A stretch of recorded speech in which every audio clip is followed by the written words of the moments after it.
Bismillahirrahmanirrahim. Assalamualaikum warahmatullahi wabarakatuh. Alhamdulillahirabbil alamin. Wassalatu wassalamu ala nabiyil mursalin wa ala alihi wa sahbihi ajma'in. Subhanaka la ilma lana illa ma 'allamtana innaka antal alimul hakim. Rabbi shrah li sadri wa yassir li amri wa hlul 'uqdatam min lisani yafqahu qawli. Rabbi zidna ilman wa zidna fahman. Okey, assalamualaikum warahmatullahi wabarakatuh lagi sekali. Dan juga pada bagi semua yang lain yang bukan agama Islam, pada tasawuf dan sebagainya. Okey, jadi pada hari ini kita akan masuk bab 3, iaitu selepas kesambungan daripada bab 2. Yalah, bab 2 bab 3 kan.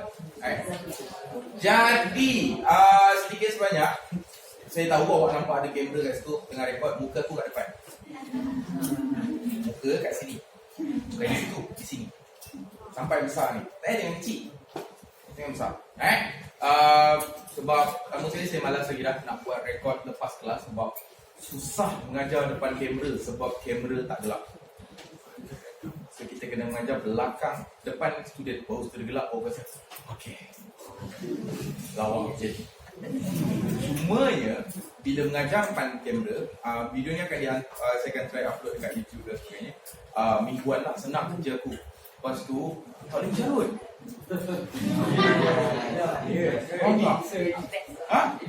Tak payah edit, kurang ni pip. Kepala pip. Apa pip, pip, pip, pip. Buat sendiri terus. Kalau terlajak baru kita beep kan. Tak pun edit kita dah beep. La la la la. Pak mencarut tu la la la la. So dengar kan. Kalau kita la la la la.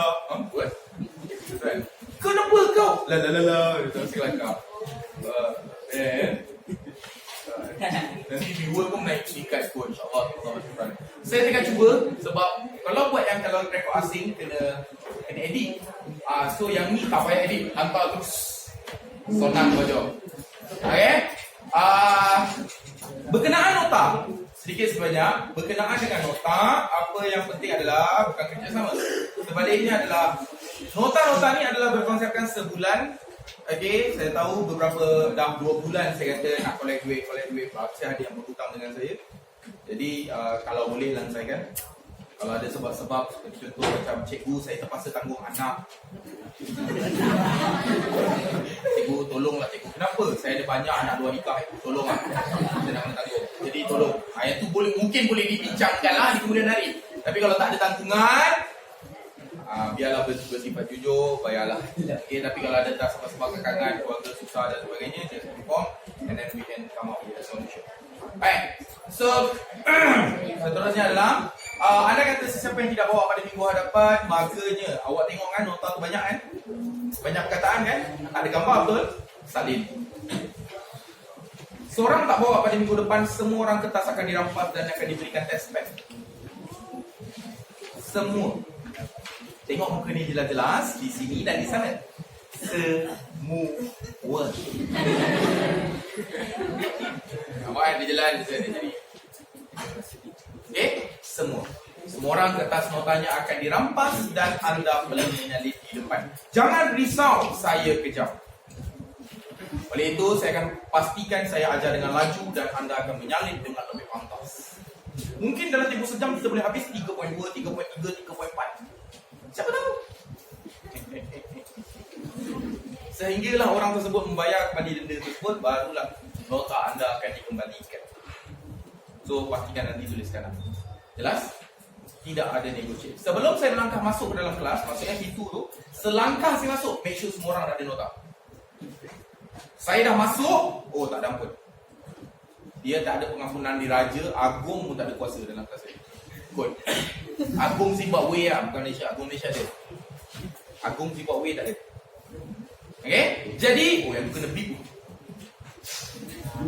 Kena beep. Jadi kena beep. Tuanku, kalau tuanku tengok, tak mahu Jadi apa lagi tadi Nota. Yes, nota tu utamanya. Tolong pasti dah tidak ada. Maksudnya awak boleh ke bawah untuk foto state, tapi saya dah bagi tahu kat bawah kalau diorang mereka ada hak untuk tidak membenarkan awak untuk foto state. Terulang, saya tak tahu. Yang penting bila saya tanya ada nota, dan janganlah pada waktu itu jadi bawa nota lepas, ada nota lebih Mana nota awak? Tertinggal, tolong ke rumah ambil gambar WhatsApp. Bukti awak tertinggal. Hilang, saya nak laporan polis. So kalau tak ada, bayar RM1. Kita pulang lah pergi balai. Polis, saya nak buat report polis. Kenapa? Nota saya hilang. Nota apa? Nota sejarah parti. Penting sangat. Penting. Kenapa? Kalau tak faham nanti kena bayar RM1. Nak lari ambil RM5 balik. Okey ya?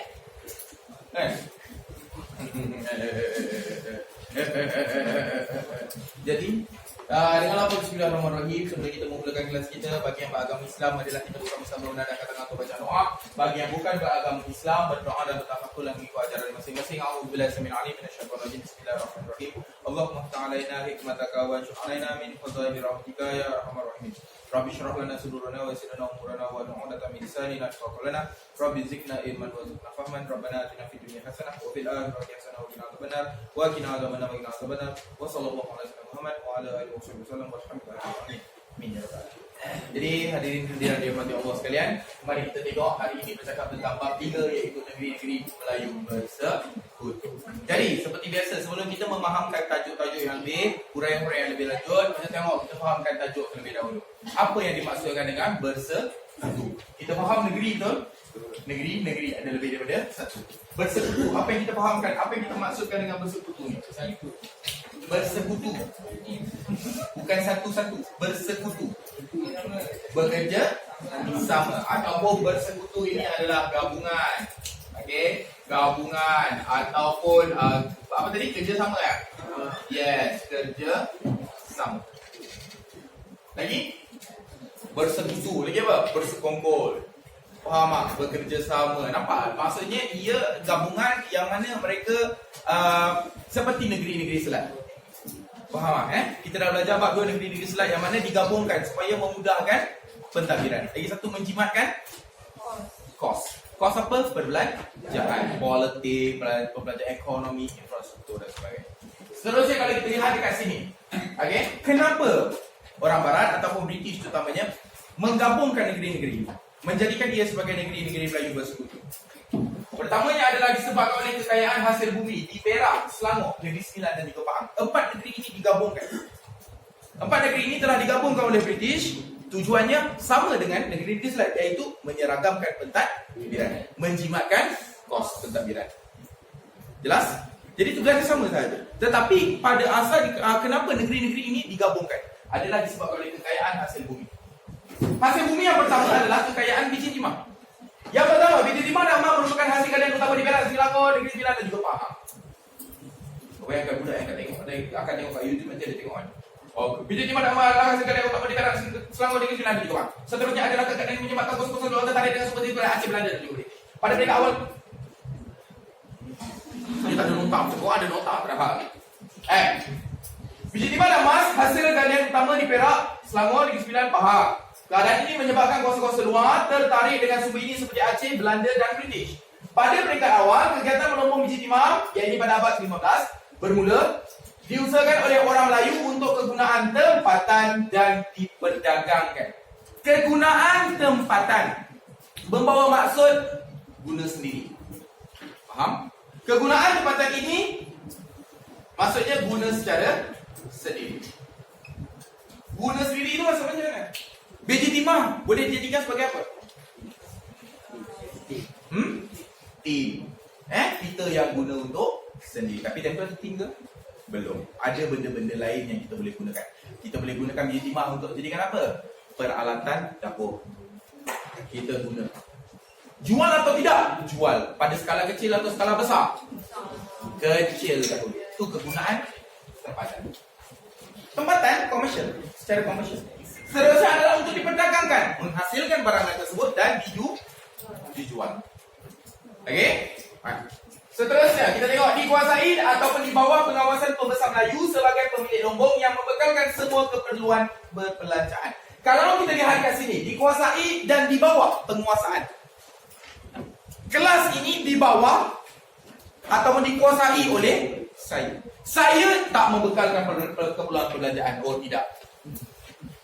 Tapi saya membekalkan apa? Nota. Bukanlah saya. Saya bekerja di bawah dan klinik, jadi matchnya akan membekalkan nota tersebut. Tapi nota tu harus ada. Jadi bila dikatakan keperluan perbelanjaan, dekat sini bila kita katakan keperluan perbelanjaan untuk apa? Untuk melombong biji timah. Jelas? Perbelanjaan untuk melombong biji timah. Jadi apa perbelanjaan untuk melombong biji timah? Pertama kita lihat daripada sudut peralatan. Faham? Kedua, perbelanjaan apa? Perbelanjaan pekerja. Jadi kita lihat pada dua aspek. Jelas? Boleh tak kan saya bekerja tapi company lain yang bayar gaji saya? Tak boleh. Boleh tak saya bekerja, saya yang kena sedia. Saya bekerja tapi saya yang sediakan tempat nak bekerja? Tak boleh. Syarikat harus menyediakan segala-galanya. Hampir segala-galanya. Benda-benda asas kita panggil. Jadi bila kita katakan sini, jadi kita tengok pembesar Melayu yang menguasai ini tadi memperoleh kawasan pegangan.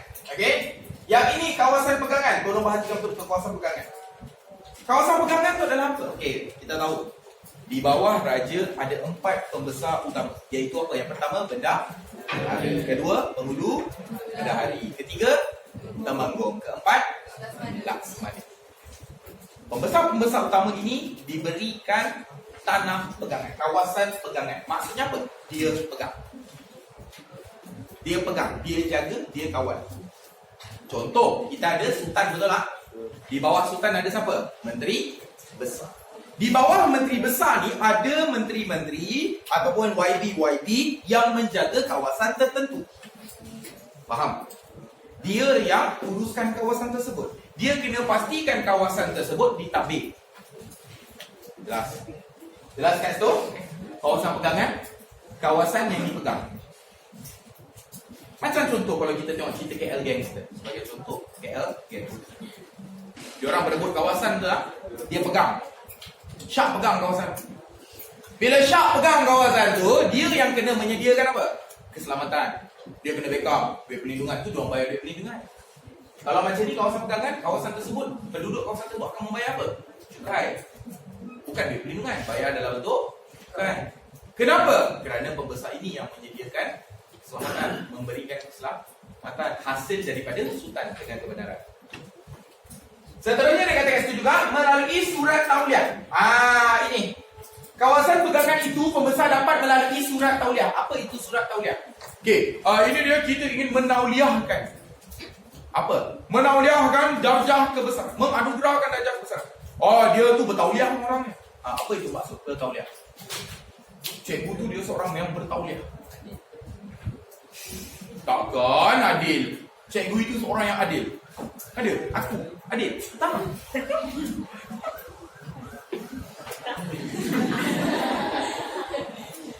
Abaikan, diorang semua tak tahu. Apa maksud bertauliah?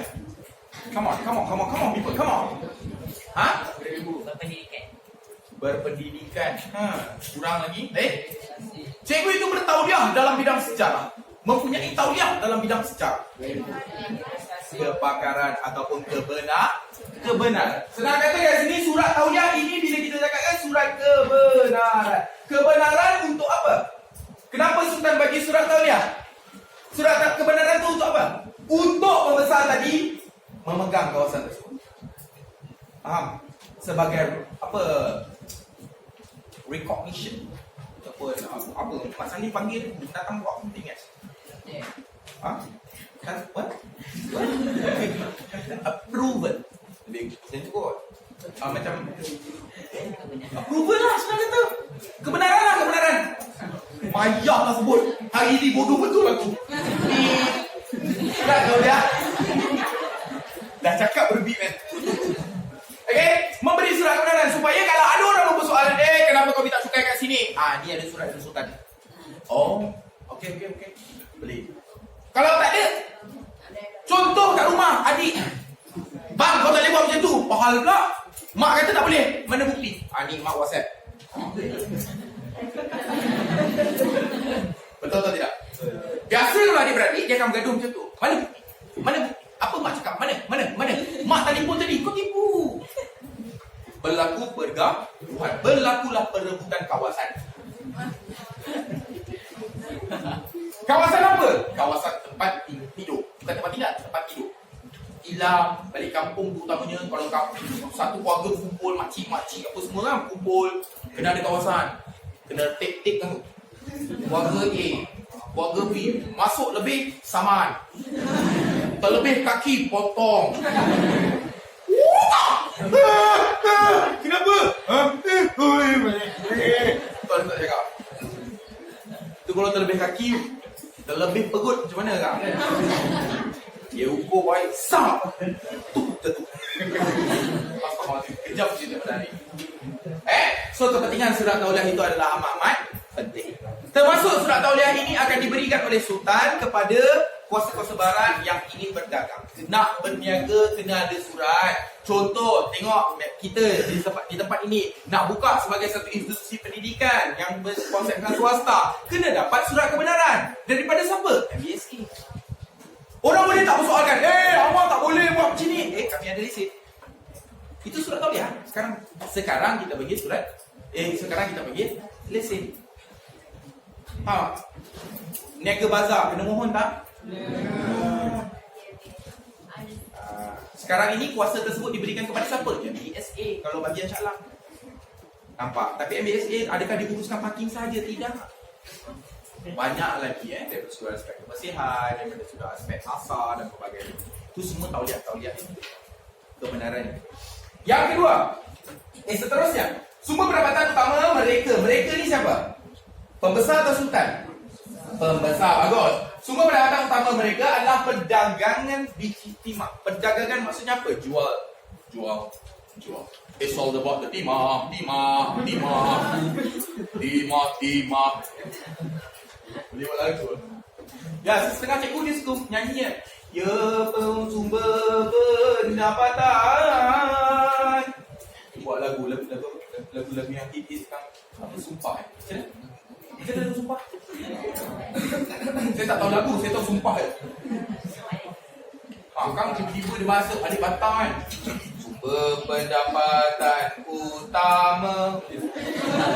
Kan adik Batam sajin haho. Takkan nama lagu yang agak bukan yang India mungkin tak faham. Okay, ikut contohin. Sumber pendapatan utama mereka ialah perdagangan biji timah. Yang tadi kita akan blur kan.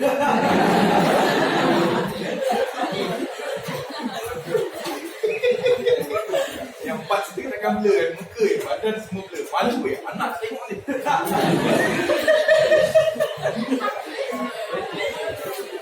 Malu tengok. Bapak.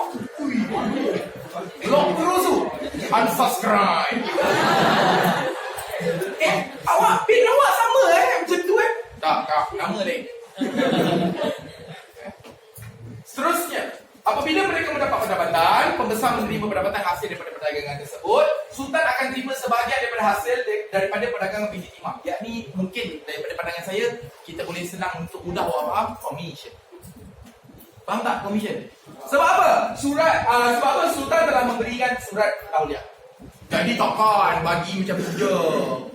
Kita dapat lesen kena bayar tak? Kena.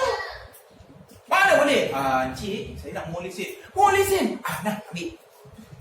Tak, kena bayar. Dia pula, MBSA pula telah membenarkan kita untuk dapat lesen. Duit dia dah terima.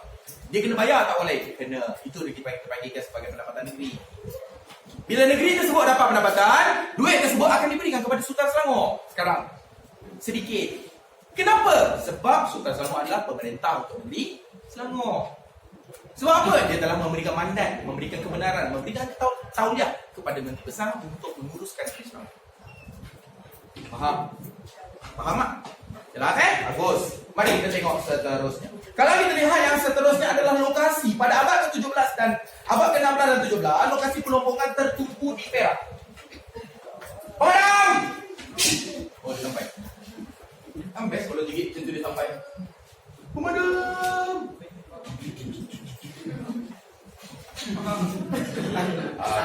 Tadi saya minum air kopi, air kafein. Jadi dia air apa? Kita zoom sikit, Bismillah. Hop. Sabarlah, dah boleh kadang. Ini mana kecoh? Nampak? Hop. Hop. What? Apa? Tolong cakap bahasa Melayu kan? Saya kurang faham sikit orang-orang bukan tuan tu. Sahabat. Boleh cakap big ni. Aku kena tengok balik maksudnya. Jadi kita tengok pada abad ke-16 dan ke-17 lokasi yang tertumpu di Perak terkenal sejak zaman Kesultanan Perak, tertumpu di sepanjang Sungai Perak dan anak sungai di sekitar Kuala Kangsar. 1616 Bukit Timah berada di Lombong, di Manjung dan Beruas merupakan pelabuhan utama yang sering dikunjungi orang Portugis menyebabkan Perak menjadi negeri naungan Aceh pada abad ke-16. This is what we want to discuss, negeri naungan. And then Bukit Timah digunakan untuk mendapatkan perlindungan Portugis di Melaka bagi membebaskan Perak daripada naungan Aceh. Pertama sekali kita tengok lokasi perombongan lebih tertumpu di Perak. Kekayaan Bukit Timah ini menyebabkan Perak sangat-sangat terkenal pada suatu ketika masa dahulu. Iaitu lepas tu tertumpu di kawasan sepanjang Sungai Perak dan anak sungai. Okey. Kenapa tertumpu di kawasan sepanjang Sungai Perak dan anak sungai? Okey. Dia jawapannya macam ni friend. Kalau ni bukan tak adalah dalam kaitan daripada konteks sejarah. Tetapi kita fikir secara logik pada abad ke-16 dan 17 ada teknologi tak? Tidak. Bukan tak ada.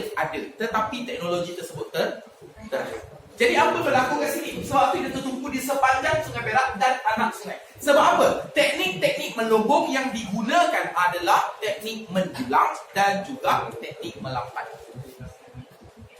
Mendulang ni macam ni. Dia pergi tepi sungai tu, ramai-ramai pekerja-pekerja tadi, orang-orang bawahan pembesar ni tadi, rakyat-rakyat biasa yang bekerja dengan pembesar ni, apa yang mereka buat? Bawa dulang. Tahu tak dulang? Tahu tak dulang? Macam Tom, tahu tak dulang? Tak tahu. It's a big ass plate. Big plate. Yang besar tu, orang serve tu, letak dia benda bulat. Tray. Tahu tray tahu. Okey. Siapa yang tak tahu dulang lagi? Teruk sangat dulang tak tahu. Meh aku ambil hentak kau. Boleh, kau viral.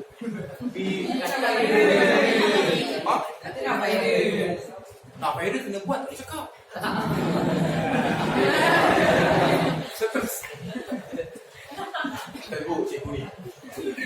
Seterusnya bila kita katakan aku dah lupa. Mendulang tadi. So dia akan ambil mendulang, konsepnya adalah begini. Dia ambil dulang tu, dia tray, dia ambil, cedok, lepas tu dia akan goncang-goncang. Bukan badan. Dulang ni dia akan cedok, lepas tu dia akan goncang.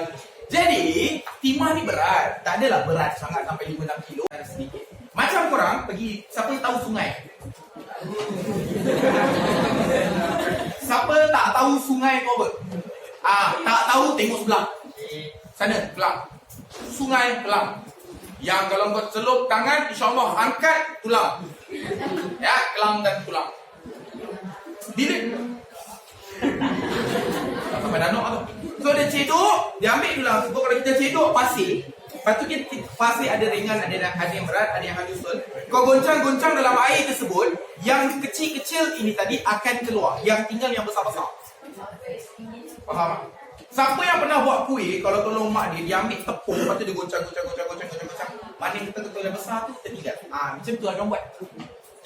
Mendulang lebih kurang macam tu. Sebab tu dia buat kat air. Kenapa? Dia perlukan air yang mengalir. Kalau air tu macam tu, dia tak bawa benda-benda tu. Yang kecil-kecil tadi tak bawa. Boleh tak kau cedok tepung, kau tak tepuk? 8 tahun babe nak buat kanipah. Expired tepung. Kan kena tepuk baru dia turun. Yang tu kalau kita tepuk, takkan pasir sungai tu kau nak tepuk, nak turun macam mana? Jadi kita paksa mendulang dan dia goncang dia. Dia akan freeze. Continue the next one. Terus, okay? Ya, itu yang dimaksudkan sebab itu di Lombok, di anak sungai dan juga tu. Sebab apa? Kecil kekurangan teknologi. Bila kita katakan kenapa dekat sini sepanjang sungai dan ini kita katakan kekangan teknologi. Paksa buat kat situ. Sebab apa? Kawasan kecil. Tak ada teknologi. Keduanya dia katakan merupakan pelabuhan utama. Jadi kita dah tahu menyebabkan Perak menjadi negeri naungan. Apa yang dimaksudkan negeri naungan? Negeri naungan. Come on guys, come on. Negeri di bawah. Di bawah apa? Pelin. Negeri naungan adalah di bawah pelin.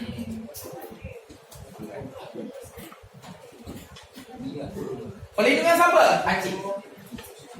Seterusnya Bukit Timah juga digunakan untuk mendapatkan perlindungan daripada Portugis di Melaka. Bukan dia kata Portugis di Melaka bagi membebaskan Perak daripada naungan Aceh. Diorang tak nak jadi negeri naungan Aceh. Atas faktor apa? Pelbagai faktor. Sebab awak kena ingat, biji timah ni didagangkan bawah. Bila didagangkan, kita nak apa? Nak untung ke nak rugi? Untung. Ada kemungkinan sahaja. Ini adalah salah satu mungkin fakta sejarah yang mana ada kemungkinan mungkin Aceh mengambil biji timah tersebut pada harga yang rendah. Faham tak? Jelas kat situ? Jadi untung atau tidak pada negeri Perak? Tidak. Bila tak untung, oleh itu mereka menawarkan biji timah kepada Portugis yang kebetulan pun inginkan biji timah yang banyak. Jadi dia kata apa? Kita nak tukar payung. Awak lindungi kami, kami akan jual pada awak, kami akan memberikan hak penjualan tersebut pada awak. We will give the right to you. Maksudnya mereka akan jadi apa? Dia akan jadi Aceh. Portugis akan jadi Aceh, cuma dia akan jual mungkin lebih banyak pada Portugis. Aceh berani tak kacau Perak lepas itu? Tak. Kenapa? Di belakang Perak ada satu kuasa besar. Jelas? Baik. Kita tengok yang kedua. Perak abad ke-18. Pertengahan abad ke-18, biji timah dikeluarkan oleh pelombong kecil. Sultan Perak memeterai perjanjian menjual biji timah dengan Belanda pada ketika ini. Akhir abad ke-18, pengeluaran biji timah merosot akibat penjualan biji timah kepada pedagang British di Pulau Pinang melalui Sungai Kurau. Bukan Kurau. Pertengahan abad ke-18, biji timah dikeluarkan oleh pelombong. Okey. Tadi abad ke-16 dan 17, kita ada pelombong-pelombong tu. Abad sebelum tu, pembesar Melayu yang menguruskan, mentadbir untuk pelombongan. Tetapi, selepas itu, pada abad ke-18, apa berlaku adalah wujud pelombong-pelombong biji timah yang kecil. Pelombong-pelombong kecil. Konsepnya adalah bubble tea. Bubble tea. Tahu tak bubble tea? Dulu siapa yang jual bubble tea? Mula-mula dulu, sebelum ada boba-boba. Blok lagi. Catai dengan Hilai. Tiga ni lah. Kalau nak merasa makan tai adnab tu yang direbus. Lepas tu apa berlaku? Okay, selepas itu apa yang berlaku adalah mula terkenal tentang boba. Bila boba ni mula terkenal, orang mula pergi beli, buat tengok cara dia buat. Dapatkan tahu macam mana dia buat, apa peralatan yang dia guna, beli dekat mana, apa brand, nama dan sebagainya. Lepas tu wujudlah peniaga kecilan yang menjual boba. Tai adab yang direbus. Tapi dia percaya tu. Betul lah dia percaya. Oh my god, betul ke tai adab? Tai adab tu kalau rebus, dia dissolve kok. Dia bukan jadi kenyal. Dia Pip. Dia tak boleh cakap serentak kan? Pip. Tak boleh. Jadi bila kita katakan begitu, nampaklah wujud tu. Sebab apa? Mereka dah tahu teknik. Wujud pula pelombong-pelombong kecil. Kenapa? Sebab dia dah tahu teknik. Dan dia dah tahu macam mana nak cari biji timah. Bila dia dah tahu, dia buat sendiri. Kenapa dia buat sendiri? Supaya keuntungan dapat ditingkatkan. Kalau dulu dia makan gaji, betul tak? Faham? Dulu dia makan gaji. Sekarang bila dia boleh buat sendiri, dia boleh jual sendiri, dia boleh tentukan harga dia sendiri. Untung atau tidak? Untung. Jelas? Jelas kat situ? Alright. Pengeluaran biji timah merosot. Okey, yang ni Sultan Perak memegang perjanjian menjual biji timah dengan Belanda. Bila jual dengan Belanda, wujud satu dasar yang panggil dasar apa? Dia adalah board game. Monopoly. Very good. Dasar monopoly. Siapa yang monopoli? Belanda. Alright. Pada akhir abad ke-18, pengeluaran biji timah merosot akibat penyeludupan biji timah kepada pedagang British di Pulau Pinang melalui Sungai Kurau. Kenapa boleh merosot? Kenapa boleh merosot? Kerana adanya Kan ada pelombong-pelombong kecil ni kan tadi kan. Ada pelombong-pelombong kecil. Jadi pelombong-pelombong besar macam pembesar-pembesar ni, diorang dah dapat, diorang terpaksa jual pada Belanda terlebih dahulu. Itu perjanjiannya. Jelas? Itu perjanjian. Kena kata kalau ada 10, mungkin 8 kena jual dekat Belanda, ataupun kena offer kat Belanda dulu. Berapa Belanda nak beli? Itu hak dia. Dia nak beli, semua beli. Jadi menyebabkan negeri-negeri lain tak dapat beli. Itu jadi kekurangan. Jadi bila jadi macam tu, apa berlaku? Wujudlah penyeludupan. Kenapa? Sebab mungkin dengar baik-baik, mungkin ada apa yang berlaku adalah Perak jual kat Belanda, Belanda nak jual balik pada harga yang tinggi. Contoh, rokok. Rokok, bukan pot, rokok. Mahal tak rokok biasa kat 7E? Mahal. Hampir senang kata genapkan RM20 untuk 20 batang. Ada tak lepas bila harga dia terlalu mahal, wujud apa? Rokok seluduk. Yang jauh lebih murah. Menyebabkan apa? Bila jadi lebih murah, apa yang berlaku? Rokok-rokok yang mahal ni kuranglah orang beli. Sebab apa? Ada pilihannya lebih murah. Dan pada ketika ini kita awak ingat puasa-puasa barat ini memerlukan biji timah yang banyak. Kerana apa? Pada abad ke-18 telah pun berlaku revolusi perindustrian. Negara-negara barat berlumba-lumba antara satu sama lain untuk bersaing, menunjukkan mereka lebih berkuasa antara satu sama lain. Supaya apa? Supaya mereka disekat, dapat mengawal lebih banyak kawasan, dapat banyak duit lagi. Bila banyak lagi duit, untung dia lebih banyak. Banyak keuntungannya daripada aspek ketenteraan, pentadbiran, kemajuan negeri dan pelbagai lagi. Seterusnya, kalau kita lihat Selangor. Biji timah di Kuala Selangor, di Sungai Selangor menarik ramai pedagang-pedagang luar ke Kuala Selangor. Sultan Ibrahim dan Belanda telah menandatangani perjanjian penjualan biji timah antara Selangor dan Belanda. Apa yang berlaku kat sini? Bila katakan Selangor dan Belanda, apa berlaku kat sini? Apa yang berlaku kat sini? Dasar mono. Abad ke-19 kita tengok di Larut. Larut dekat mana? Johor. Kuala Selangor. Perak. Larut. Bukan London ke?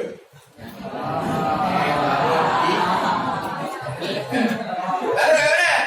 Perak. Larut. Pelonggoran biji timah mencapai tahap penting hasil penemuan biji timah di Larut. Pembesar Melayu memajukan pelonggoran dengan membawa masuk pelombong Cina. Kenapa dia bawa masuk pelombong Cina? Upah rendah. Bagus. Pelombong Cina kerana upah rendah. Upah mereka rendah. Jadi senang. Macam kita kos pembinaan. Bila orang tak ada, jadi kita buat apa? Kita panggil orang luar. Kita panggil rakyat-rakyat daripada Bangladesh, Indonesia, Myanmar untuk bekerja daripada aspek buruh kasar ataupun buruh tidak. Kita tengok Ngah Ibrahim. Ngah Ibrahim telah menjadikan Kuala Sepetang sebagai pelabuhan mengangkut biji timah dari Perak ke Pulau Pinang, Lembah Kintang. Pada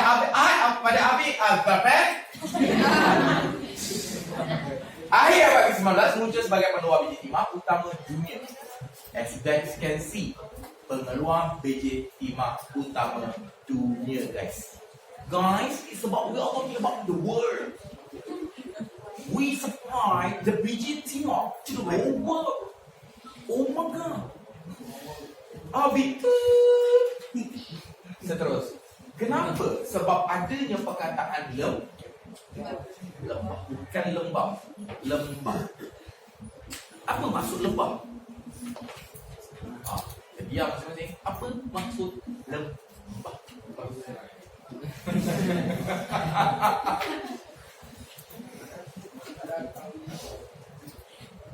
Apa maksud lembah? Teruk mute weh. Satu kawasan, okey. Lagi? Bukan tepi sungai lagi. Memanglah dekat kawasan raya, tapi apa maksud lembah? Bukan lembah sungai.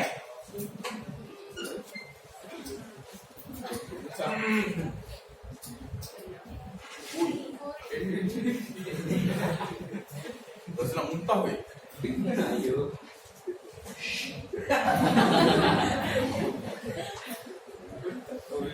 Eddie tengah kerja.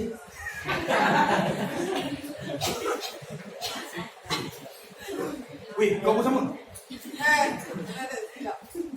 Ui, sorry masuk YouTube ni. Tak ada. Apa nama dia? Lembah. Lembah adalah satu kawasan yang sangat luas. Kalau kita katakan lembah, okey. Macam ni kita nak gambarkan lembah ni, okey. Pernah satu hadis, ada satu sirah Nabi yang mana manusia ni kalau diberikan satu lembah emas, dia akan minta lagi 2 lembah. Itu sifat tamak manusia. Di mana lembah ni adalah satu kawasan yang besar. Jadi sebab tu bila lembah kita ni dia sebenarnya kawasan berbukit. Lebih kawasan berbukit sebab dulu kan bentuk muka bumi kita berbukit-bukit kan. Jadi bila kata lembah tu, kawasan tu seluruh tu kaya dengan biji timah. Itu panggil lembah kita. Siapa sini pernah naik? Mungkin awak pernah naik kereta balik kampung ke arah utara ataupun menuju ke arah utara. Sampai kat kawasan Perak, awak akan nampak kawasan gunung-gunung tu. Gunung-gunung batu kampung kan. Tengok kat situ, banyak yang dah botak. Lembah lebih kurang macam tu lah, kawasan dia. Seluruh kawasan tersebut ada biji timah. Sebab tu kita boleh menjadi pengeluar biji timah utama dunia. Because why? There are a lot. Faham tak? Kerana banyak. Perkembangan kegiatan biji timah menyebabkan kemunculan bandar seperti Ipoh, Gopeng dan Kampar. Okay. Kemunculan bandar ni kita boleh kaitkan dengan aspek geografi. Kenapa munculnya bandar? Kerana peningkatan bilangan manusia. Penduduk tersebut meningkat. Lepas tu apa? Wujud pelbagai jenis kemudahan. Ialah seperti kedai, hilang perprosesan. Jadi sebab tu muncul bandar. Faham? Daripada kawasan yang kecil, bila kawasan tersebut makin maju, makin tengok biji timah ni makin banyak orang cari. Jadi apa berlaku? Orang mula buat kedai. Betul tak? Bila makin bertambah manusia, makin bertambahlah infrastruktur. Bus stop. Sebab tu kalau kau tengok kan, bila ada wujud kawasan perumahan baru, mesti ada bus stop. Ada klinik. Ada shop lot. Kalau tak, nanti susah nak kedai. Jauh-jauh. Faham? Sebab apa? Itu kita masukkan dengan kemunculan banyak. Kita tengok Jugra. Jugra kat mana? Selangor, area Banting. Sultan Abdul Samad menjadikan Jugra sebagai pusat pentadbiran Kesultanan Selangor, memainkan peranan penting sebelum pusat pentadbiran dipindahkan ke Kelang, menjadi pusat kutipan cukai biji timah yang dibawa masuk melalui Sungai Langat untuk didagangkan di pelabuhan Melaka. Kita lanjutkan. KL Lukut. Okey. Kuala Lumpur menjadi pusat pengeluaran biji timah yang penting di Selangor. Biji timah berjaya di Lombok, di Ampak. Kuala Selangor yang menjadi pertemuan, Kuala Sungai yang menjadi pertemuan antara Sungai Kelang dan Sungai Lumpur dijadikan pengkalan untuk mengangkut biji timah. Kejayaan ini mendorong ramai orang Melayu dan Cina mendirikan tempat yang membentuk bandar Kuala Lumpur. Kenapa bentuk bandar? Macam mana boleh membentuk bandar? Kerana pertambahan infrastruktur. Makin bertambah infrastruktur, itu kita kategorikan sebagai bandar. Kalau awak pergi kat kampung, dia ada kampung. Okay, dari kampung, lepas tu upgrade jadi pekan. Lepas pekan baru jadi bandar. Lepas bandar baru jadi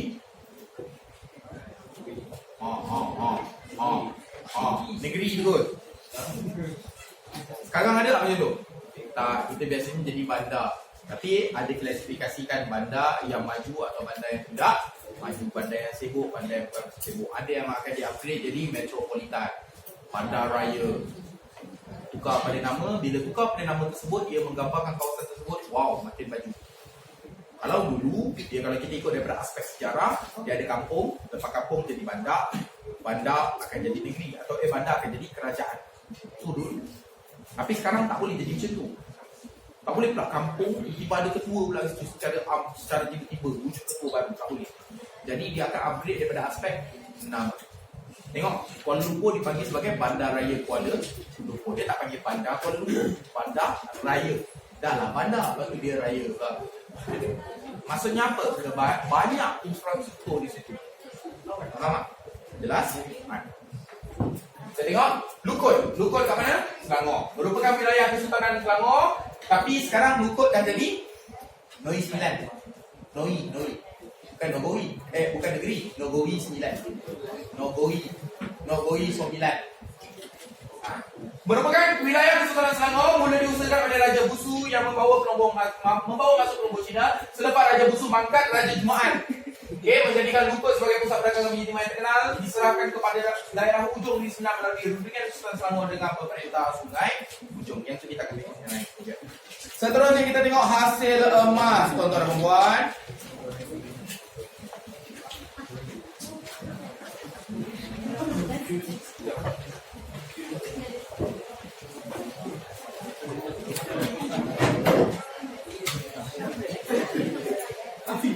Kekayaan hasil emas. Salah satu mengapa negeri-negeri yang bersekutu ini diinginkan oleh negara-negara barat, terutamanya British, adalah disebabkan oleh apa? Disebabkan oleh kekayaan hasil emas. Tadi biji timah, sekarang emas. Kenapa emas? Sebab nilai dia tinggi. Kenapa biji timah? Sebab banyak kegunaan. Jangan cakap cikgu, emas pun banyak kegunaan. Ya, tetapi pada ketika itu emas lebih sesuai untuk dijadikan sebagai currency. Sebab tu kalau kita tengok cerita-cerita lanon, duit emas. Cerita apa? Alibaba Bujang Lapuk. Wow, wang emas. Sebab apa? Nilai dia tinggi. Sekarang boleh tak kita pakai duit emas? Kenapa tak boleh pula? Kenapa tak boleh? Bukan pajak gadai itu ya lah bang. Tapi kenapa kita tak boleh kedai? Saya nak ayam, semua RM5. Nak sekeping emas. Kenapa? Sebab nilai dia terlalu tinggi. Untuk pengetahuan awak, pernah berlaku iaitu 1 gram. Tahu tak 1 gram ni banyak berat mana? 5 sen. Saiz 5 sen tu, 5 sen tu 1 gram, mungkin 1 gram lebih, 5 sen tu. Tahu harga emas tu berapa? 200. 1 gram saiz 5 sen, harga 200. Bayangkan dulu. Sekarang kalau katakanlah emas ada nilai tak? Ada.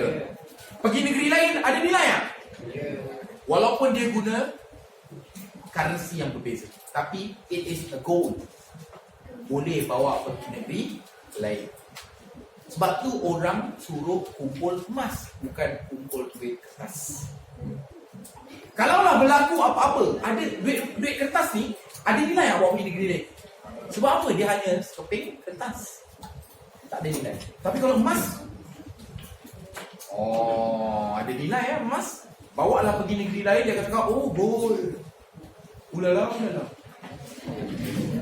Perempuan di Malaysia suka pada emas. Perempuan di luar negara lagi suka pada emas. Bukan gigi, emas betul.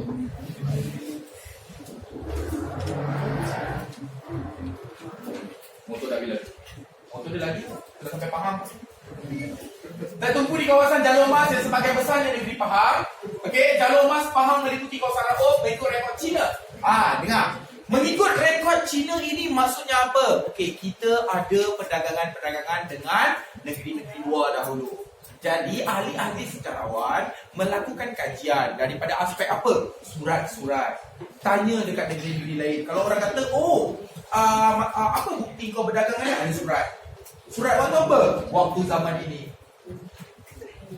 Yang baru-baru ni kalau awak tengok kan, ada daripada bahagian komunikasi, ahli falsafah komunikasi, saya teringat Muati tak salah saya, Dr. Muati.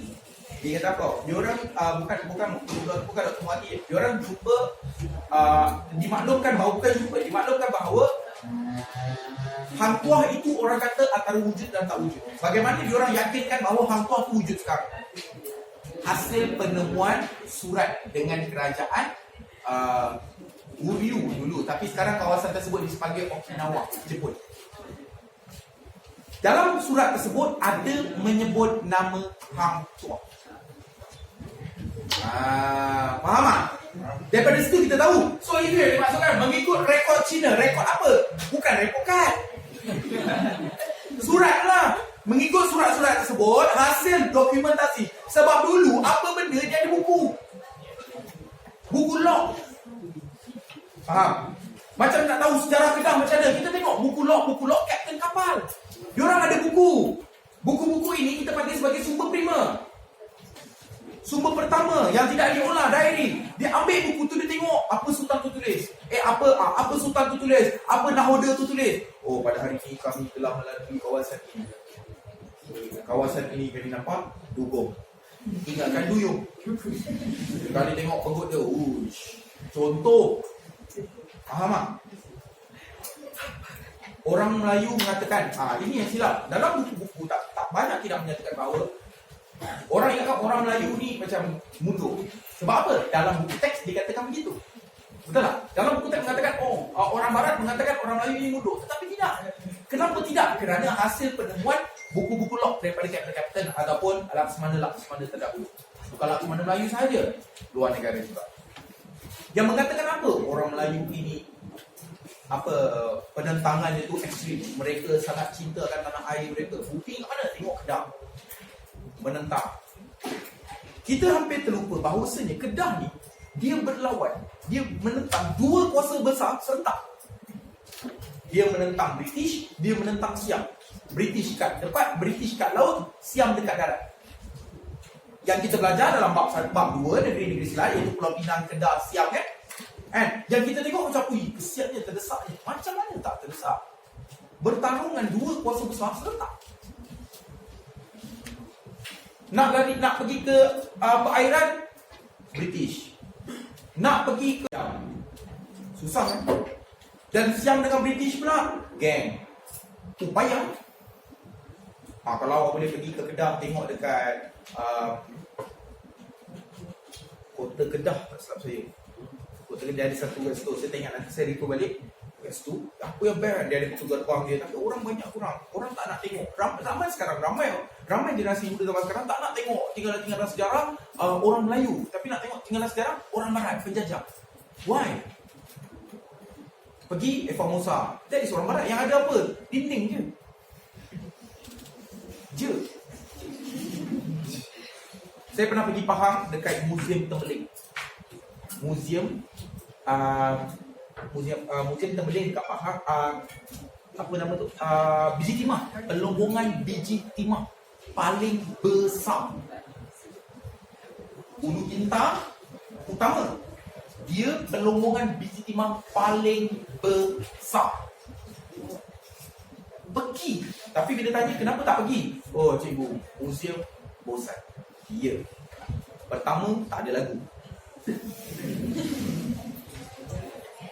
Siapa sini pernah pergi Kelly Castle? Pernah pergi? Pernah tengok, betul tak? Kelly Castle kat Perak Siapa sini pernah pergi Museum Istana? Haram seorang tadi. Kenapa tak pergi? Siapa sini pergi masjid? Sebab apa? Sebab kena semayang. Kenapa tak pergi tempat-tempat? Tengok tempat Raja Bertabal. Kena ada. Sebab apa? Itulah kebanggaan orang Melayu. Nak dikaitkan dengan ini, saya nak cuba kaitkan tadi bukan pasal emas, pasal rekod Cina tadi. Bukti sejarah tersebut kita dapat lihat. Kalau kita sambung untuk emas pula, kita tengok ekspor emas dan emas Pahang bermula pada abad 13. Catatan Portugis pula abad ke-16, emas Pahang telah diperdagangkan di Melaka. Sultan Pahang menggunakan emas sebagai hadiah kepada negeri-negeri lain. Tengok apa yang berlaku dekat Kedah. Menghantar bunga pada siapa? Siap. Sebab apa? Emas itu lambang kemewahan. Tengok sekarang, siapa pakai emas? Itu kadang-kadang saya tengok kelakar, tengok bersamamu. Kami ni memang kadang-kadang kais pagi makan pagi, kais petang makan petang, gelang mana nak tahu kan? Tapi kalau dia pun pasal malam takkan besar macam tu let dah. Buat let tu dah. Bosang-bosang. Kuantai mak. Macam rantai motor. Tu kelakar tengok macam susah tengok TV. Tapi gelap. Walaupun Korea emas telur harga RM2.5. Tapi tanggihanlah. Tunjukkan ada duit sangat. Kalau ada duit itu internet. Contoh. Sebab apa? Kenapa saya katakan macam itu? Sebab itu adalah gambaran bahawasanya emas itu bernilai. Bila pakai, nampak, oh iya, nampak klasik gitu. Oh my god. Emas pun ada grade apa? 916, 999, 271. Lain saya tak tahu. Okay. Lokasi pelabuhan emas di Pahang dilakukan di hulu sungai, iaitu Sungai Tembeling, Sungai Jelai, Sungai Semantan. Kawasan penting pelabuhan emas, Raut, Kuih, Tersang, Selingsing. Dan juga kalau kita lihat di Pejong, Kecau, Hulu, Dong.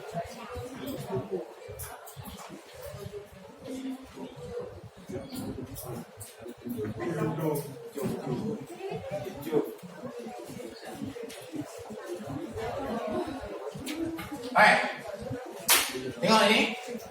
Kalau kita lihat kegiatan pelabuhan emas di Pahang pada abad ke-16 dan 17 dijalankan oleh orang Melayu, orang asli dan orang Minangkabau menggunakan kaedah mendulang dan melampang. Mendulang. Seterusnya dikata apa? Pada abad ke-18 kekayaan emas menarik kehadiran orang dari Cina, dari Kelantan, Perak dan Islam. Kalau awak tanya pendapat saya, kenapa orang tertarik? Sebab dia kata emas ada di nilai yang rendah tu nilai yang tinggi, guys. Okay, untuk mengatakan awak sekadar informasi, emas di Malaysia sekarang berubah harganya setiap 12 jam. Every 12 hours the price will change. Kawan saya ada 500 gram emas. 500 gram, katakanlah 1 gram 150. Katakan paling rendah, biasa 19 sekarang. Okey, kenakan 200. 1 gram 10 gram 10 gram 1 gram 200. 10 gram 10,000. 2,000. 500 gram berapa? Aku matematik. Apa yang sama? 500 gram 2,000. Berapa? 150,000. 500 gram 200 ringgit. 500 gram darab 200.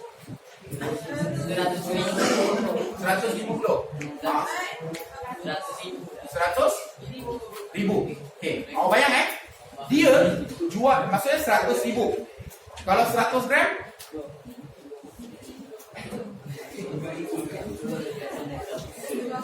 10,000. 100 gram 10,000. 20,000. 100 gram, dengar. Ni sekadar tambahan. Sekadar tambahan 100 gram 20,000. Saya nak menggambar kepentingan emas ni apa? Apa nilai emas sampai sekarang? 100 gram 20,000. Dia terjual emas, dia gadaikan emas, dia ada 500 gram, dia jual 100 gram 20,000. Tetapi dia terawal 5 minit je. Dia jual pada diri itu, saya tak ingat harga asal, kita gambarkan sebagai RM200 1 gram. Maksudnya kalau dia jual, dia dapat 20,000. Tetapi dia terawal 5 minit.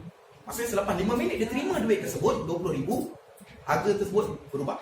Naik berapa? RM5. Naik berapa? Jadi daripada 200 1 gram jadi RM205. Berapa nilai? Dah jadi 25,000. 25,000 ataupun 22,500. Beza banyak.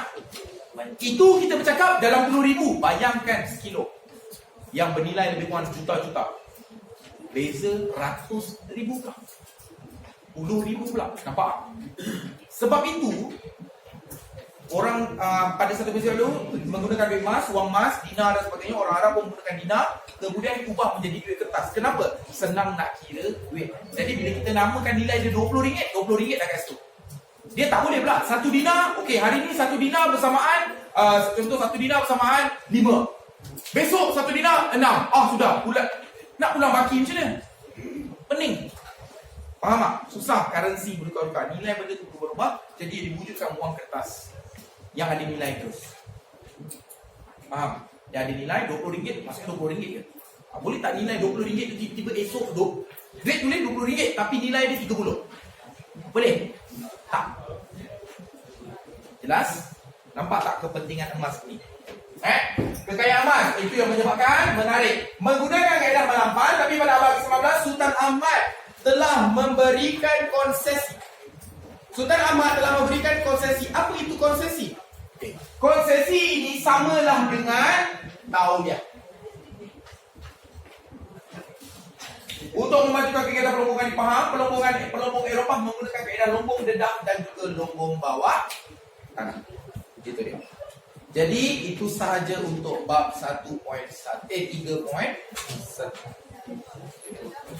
Tolong buat latihan di bawah itu. Minggu depan kita akan bincangkan dan kita akan sambung untuk 3.2. Sekian, terima kasih.